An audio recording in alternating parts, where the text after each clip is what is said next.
తానుగా నీకు అలవాటై ఉండాలి. ఏది అలవాటై ఉండాలి అని అడిగారు. బ్రహ్మముహూర్తవు తిష్టేత్, అది మొట్టమొదటి సూత్రం వేదంలో. బ్రహ్మముహూర్తమునందు నువ్వు నిద్ర లేచి ఉండాలి. బ్రహ్మముహూర్తం అనగా ఏమి? ఒక మనుష్యుడు నిద్ర లేవవలసిన సమయాన్ని ఎలా లెక్కెట్టుకోవాలి అని అడిగారు. ప్రాతకాలమునందు నిద్రించి ఉండరాదు.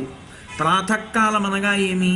ప్రాతకాలము ప్రదోషము అని రెండు మాటలు మనకి. ప్రాతకాలము అంటే సూర్యోదయం ఎన్ని గంటలకు అవుతోంది అందుకు లెక్క కడతాడు ఋషి. పంచాంగము అని ఉంటుంది. తిథి, వార, నక్షత్ర, యోగ, కరణ ఐదింటిని చెప్తుంది కాబట్టి 5 అంగములతో ఉంటుంది కాబట్టి పంచాంగం. వాళ్ళు ఋతువుని బట్టి నెలని చెప్పి సూర్యోదయము సూర్యాస్తమయము రాస్తాడు. సూర్యోదయం ఎన్నింటికి అవుతుందో చెప్తాడు.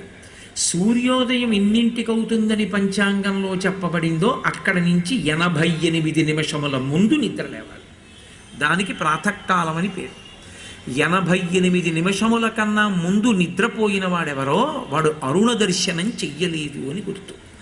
అరుణ దర్శనము అంటే ఏమిటంటే, ఓ కారు వెళ్ళిపోతోంది అనుకోండి, ముందు లోపల కూర్చున్నవాడు కనపడతాడా, డ్రైవర్ కనపడతాడా? డ్రైవర్ కనపడతాడు.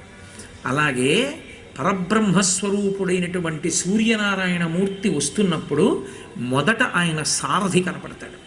ఆయన సారథికి అరుణుడు అని పేరు.